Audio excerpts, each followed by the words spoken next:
Assalamualaikum warahmatullahi wabarakatuh. Perkenalkan, nama saya Nurratni Andriani dari kelas PGB 4. Saya akan menjelaskan tentang pencemaran lingkungan. Baik, pencemaran lingkungan adalah semua makhluk hidup menghasilkan limbah. Hanya sebagian saja dari limbah yang dihasilkan dari aktivitas makhluk hidup yang bisa didaur ulang secara alamiah oleh dekomposer. Apabila limbah yang dihasilkan terlalu banyak, maka laju produksi limbah tidak sebanding dengan proses daur ulang tersebut, sehingga limbah akan menumpuk mengakibatkan pencemaran limbah. Adapun zat atau bahan yang mengakibatkan pencemaran disebut polutan. Syarat-syarat suatu zat disebut polutan bila keberadaannya dapat menyebabkan kerugian terhadap makhluk hidup. Misalnya, karbon dioksida dengan kadar 0,033% di udara berguna bagi tumbuhan, tetapi bila lebih tinggi dari 0,033% akan memberi efek merusak. Berdasarkan hal-hal yang terkait dengan pencemaran lingkungan adalah terkontaminasinya bagian lingkungan, yaitu air, udara, dan tanah oleh polutan sehingga menyebabkan keseimbangan lingkungan terganggu.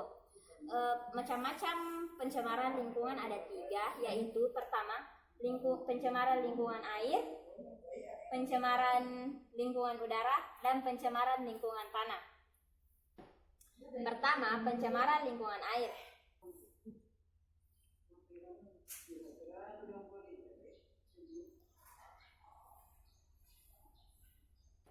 Pencemaran air adalah masuknya atau dimasukkannya makhluk hidup, zat, energi, dan komponen lain ke dalam air oleh kegiatan manusia sehingga kualitas air turun sampai ke tingkat tertentu yang menyebabkan air tidak berfungsi lagi sesuai dengan peruntukannya. Pencemaran air dapat disebabkan oleh beberapa jenis polutan sebagai berikut, yaitu pertama, pembuangan limbah industri, sisa dengan insektisida, dan pembuangan sampah domestik. Kedua, sampah organik yang dibusukkan oleh bakteri menyebabkan 02 di air berkurang sehingga mengganggu aktivitas kehidupan organisme air. Ketiga, kenaikan suhu air mengakibatkan kelarutan 02 dalam air berkurang. Hal ini akan mengganggu kelangsungan organisme yang hidup di perairan. Keempat, menurutnya pH air memperbesar sifat korosi air pada Fe dan dapat mengakibatkan terganggunya kehidupan organisme air. Selanjutnya, pencemaran lingkungan udara.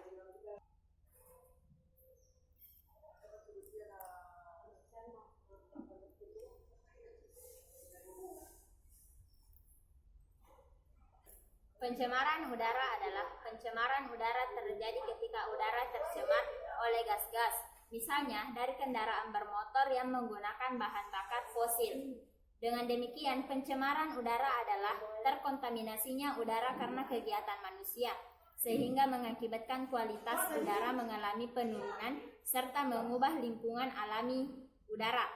Polutan udara dapat berupa gas dan partikel, misalnya sebagai berikut: 1. Gas H2S, 2.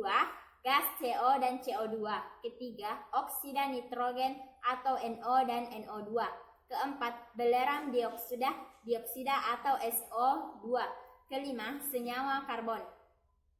3. Dan yang terakhir adalah pencemaran lingkungan tanah.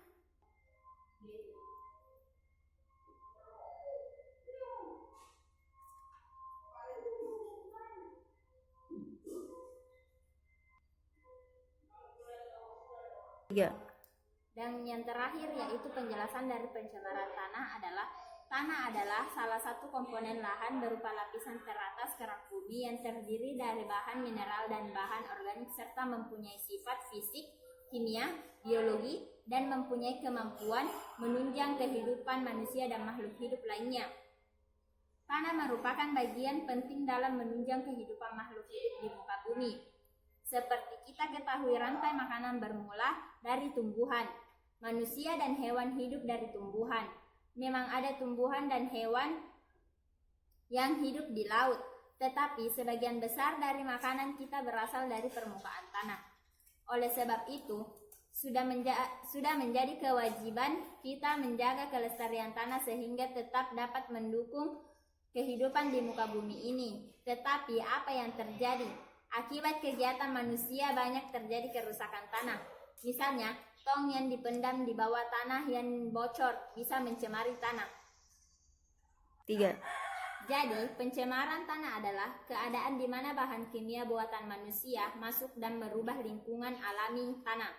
Pencemaran tanah dapat disebabkan oleh beberapa jenis polutan, yaitu limbah domestik, limbah industri, dan limbah pertanian. Pencemaran lingkungan sendiri sudah dijelaskan di dalam Al-Quran dan hadis, yaitu surah Ar-Rum ayat 41-42, yang artinya telah tampak kerusakan di darat dan di laut disebabkan karena perbuatan tangan manusia, supaya Allah merasakan kepada mereka sebagian dari akibat perbuatan mereka, agar mereka kembali ke jalan yang benar. Katakanlah, adakanlah perjalanan di muka bumi dan perhatikanlah bagaimana kesudahan orang-orang yang terdahulu. Kebanyakan dari mereka itu adalah orang-orang yang mempersekutukan Allah. Dan dari hadis Imam Bukhari, yaitu hadis dari Anas radhiyallahu anhu, dia berkata, Rasulullah sallallahu alaihi wasallam bersabda, seseorang muslim tidaklah menanam sebatang pohon atau menabur benih ke tanah, lalu datang burung atau manusia atau binatang memakan sebagian daripadanya, melainkan apa yang dimakan itu merupakan sedekahnya.